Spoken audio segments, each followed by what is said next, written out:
ಜೈ ಶ್ರೀರಾಮ್. 2026ನೇ ನೂತನ ಆಂಗ್ಲ ಸಂವತ್ಸರಾದಿ ಕನ್ಯಾ ರಾಶಿಯವರ ವಾರ್ಷಿಕ ಫಲಿತಾಂಶಗಳು ಹೇಗಿದೆ ಅಂತ ನೋಡ್ತಾ ಹೋಗೋಣ. ಮುಖ್ಯವಾಗಿ ಈ 2026ನೇ ಇಸವಿಯಲ್ಲಿ ಮೊದಲ ಪ್ರಾರಂಭದ ದಿನಗಳು ಅಂದ್ರೆ ಜೂನ್ ತನಕ ಕನ್ಯಾ ರಾಶಿಯವರಿಗೆ ಒಂದು ತರಹದ ಫಲಿತಾಂಶಗಳು. ಜೂನ್ ನಂತರ ಆ ಫಲಿತಾಂಶಗಳಲ್ಲಿ ಸಾಕಷ್ಟು ಉತ್ತಮವಾಗಿರ್ತಕ್ಕಂತಹ ಬದಲಾವಣೆಗಳನ್ನ, ಸ್ಥಿತಿಗತಿಗಳನ್ನ ನೀವು ನೋಡ್ತಾ ಹೋಗ್ತೀರಾ.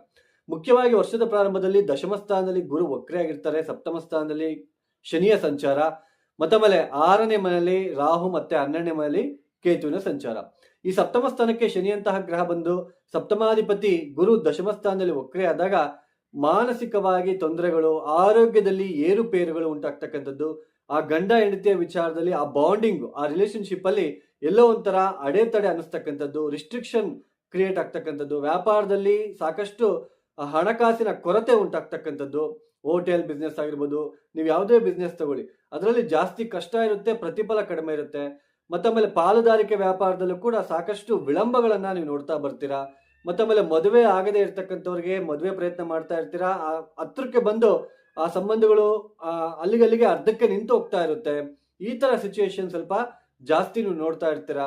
ಮತ್ತೊಮ್ಮೆ ಯಾರಾದ್ರೂ ಇಷ್ಟಪಟ್ಟಿದ್ರೆ, ನೀವು ಯಾರಾದ್ರೂ ಪ್ರೀತಿ ಮಾಡ್ತಾ ಇದ್ರೆ ಅಲ್ಲಿ ಬ್ರೇಕಪ್ ಅಂತಹ ಒಂದು ಘಟನೆಗಳು, ಮತ್ತೊಮ್ಮೆ ಮನೆಯಲ್ಲಿ ನೆಮ್ಮದಿ ಇಲ್ಲದೆ ಇರ್ತಕ್ಕಂಥದ್ದು, ವಿದ್ಯಾರ್ಥಿಗಳು ಓದಿನಲ್ಲಿ ಹಿಂದೆ ಬೀಳ್ತಕ್ಕಂಥದ್ದು, ಈ ತರ ಸಿಚುಯೇಷನ್ ಸ್ವಲ್ಪ ಜಾಸ್ತಿ ನೀವು ನೋಡ್ಬೇಕಾಗಿರೋ ಪರಿಸ್ಥಿತಿ ಜೂನ್ ತನಕ. ಆದ್ರೆ ಜೂನ್ ನಂತರ ಈ ಗುರುದ ಲಾಭ ಸ್ಥಾನಕ್ಕೆ ಬರ್ತಾರೆ.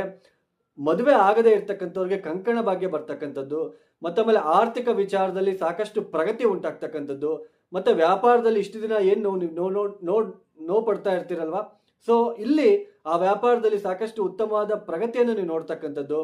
ಮತ್ತೆ ಗಂಡ ಹೆಂಡತಿಯ ವಿಚಾರದಲ್ಲಿ ಯಾರೆಲ್ಲ ನೀವು ನೋವು ಪಡ್ತಾ ಇದ್ದೀರಾ, ಆ ಬಾಂಡಿಂಗು, ಆ ಪ್ರೀತಿ, ಆ ವಿಚಾರದಲ್ಲಿ ನಿಮಗೆ ಸಾಕಷ್ಟು ಹಿನ್ನಡೆ ಅನುಭವಿಸ್ತಿದ್ದೀರಾ, ಆ ವಿಚಾರದಲ್ಲಿ ನಿಮಗೆ ಸಾಕಷ್ಟು ಉತ್ತಮವಾದ ಬಾಂಡಿಂಗ್ ಬೆಳೀತಾ ಹೋಗುತ್ತೆ. ಒಬ್ರಿಗೊಬ್ರು ಪರಸ್ಪರ ಅರ್ಥ ಮಾಡ್ಕೊಂಡು ನೀವು ಜೀವನ ಮಾಡೋದಕ್ಕೆ ಪ್ರಾರಂಭ ಮಾಡ್ಕೊಳ್ತೀರಾ.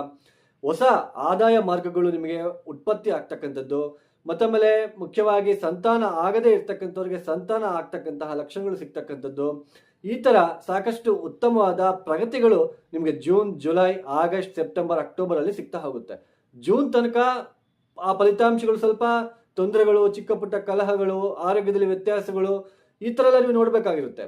ಆದ್ರೆ ಜೂನ್ ನಿಂದ ನಿಮಗೆ ಸಾಕಷ್ಟು ಪ್ರಗತಿ ಸಿಗ್ತಾ ಹೋಗುತ್ತೆ. ಪ್ರಗತಿ ಅಂದ್ರೆ ಉತ್ತಮವಾಗಿರ್ತಕ್ಕಂತಹ ಫಲಿತಾಂಶಗಳು ನಮಗೆ ಸಿಗ್ತಾ ಹೋಗುತ್ತೆ. ಆದಾಯದಲ್ಲಿ ಹೆಚ್ಚಳ ಉಂಟಾಗ್ತಕ್ಕಂಥದ್ದು, ಸಾಕಷ್ಟು ಉತ್ತಮವಾಗಿರ್ತಕ್ಕಂಥ ಮನಸ್ಥಿತಿ, ಪಾಸಿಟಿವ್ ಮೈಂಡ್ ಇಟ್ಕೊಳ್ತೀರಾ, ಧೈರ್ಯ, ಸ್ಥೈರ್ಯ, ಈ ತರ ಸಾಕಷ್ಟು ಉತ್ತಮವಾಗಿರ್ತಕ್ಕಂಥ ಫಲಿತಾಂಶಗಳನ್ನ ನೀವು ನೋಡೋದಕ್ಕೆ